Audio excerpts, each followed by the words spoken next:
Hi friends, 10th class English Amanda poem summary in Telugu. అతిగారాభం చేస్తే పిల్లలు పెద్దల మాట లెక్క చేయరు అన్నది ఎంత నిజమో, అతి క్రమశిక్షణలో పెట్టాలని చూస్తే పిల్లలు పెద్దల మాట వినరన్నది కూడా అంతే నిజం. పిల్లల మంచి కోసమే మంచి మాటలు చెబుతున్నామని పెద్దలు భావిస్తారు. కానీ మంచి కోసమే చెప్పే మాటలైనా మంచిగా ఉండాలి, మృదువుగా ఉండాలి, శుతిమెత్తగా ఉండాలి, లౌక్యంగా ఉండాలి అని కొంతమంది పేరెంట్స్కు తెలియదు. మంచి తల్లిదండ్రులు కావాలంటే పిల్లలతో స్నేహంగా ఉండాలి, పోలిక లేకుండా వాళ్ళని ఇతరులతో పోల్చకుండా ఉండాలి, ఒత్తిడి చేయకుండా ఉండాలి, వారిని గౌరవించాలి, వారికి ధైర్యం చెప్పాలి. వారి భావాలను అర్థం చేసుకోకపోతే వారి మధ్య దూరం పెరుగుతుంది అని తెలియజేయడానికి రచయిత అమండా అనే పోయంలో తెలియజేస్తాడు. అమండా ఒక 10-12 సంవత్సరాల వయసు గల అమ్మాయి. అమండా తల్లి చీటికి మాటికి ఇన్స్ట్రక్షన్స్ ఇస్తూ విసిగిస్తూ ఉంటుంది. ఏమని ఇన్స్ట్రక్షన్స్ ఇస్తుంది?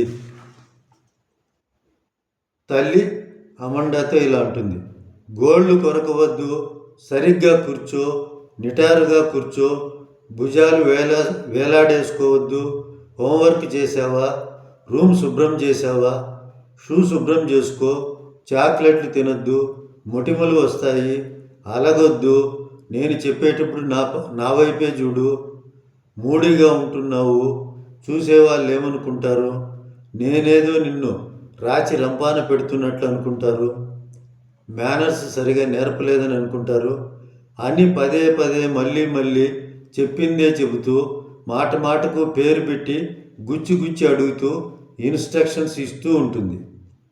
ఆ మాటల్లో ఎక్కడ సరళత లేదు, సున్నితత్వం లేదు, కఠినత్వం కనిపిస్తుంది, లౌక్యం లేదు. కానీ వాళ్ళ మేలు కోసమే కావచ్చు.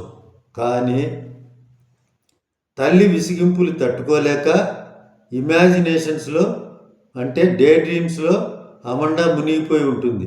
తల్లి మాటలు పట్టించుకోదు, వినదు, లెక్క చేయదు. అమండా తాను జలకన్య అయినట్లు రాజసంగా ప్రశాంతమైన ఆకుపచ్చని రంగుగల సముద్రంలో ఒంటరిగా అలలపై తేలియాడుతూ సముద్ర విహారం చేస్తున్నట్లు కలలు కంటూ ఉంటుంది.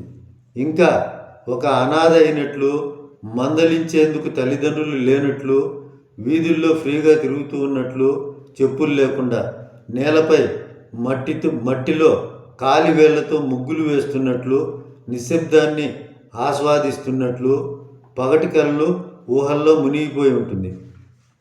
ఇంకా అదేదో కథలో ఒక టవర్లో ఒక కుమారిని పంజరంలో, రాజకుమారి పేరు రపుంజల్, ఆమెను టవర్లో ఉంచినట్లు, ఆమెలాగా ప్రశాంతంగా జీవిస్తున్నట్లు, ఎవరిని లోనికి రానియకుండా తన జుట్టును క్రిందికి వేలాడనీయకుండా చేస్తున్నట్లు కలలు కంటూ ఉంటుంది. అమండా స్పిరిట్ను తొక్కేశాడు. ఎటువంటి ఫ్రీడమ్, స్పేస్ లేకుండా పోయింది. అతి క్రమశిక్షణ లిమిట్స్లో, కంట్రోల్లో పెట్టడం జరిగింది. ఒక బానిస బ్రతుకులాగా తయారైంది.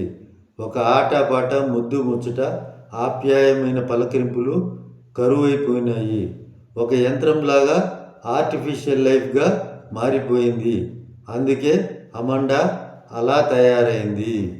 కాబట్టి పేరెంట్స్ పిల్లలతో మాట్లాడేటప్పుడు జాగ్రత్తగా మాట్లాడండి, మంచిగా మాట్లాడండి, ఇన్స్పైరింగ్గా మాట్లాడండి.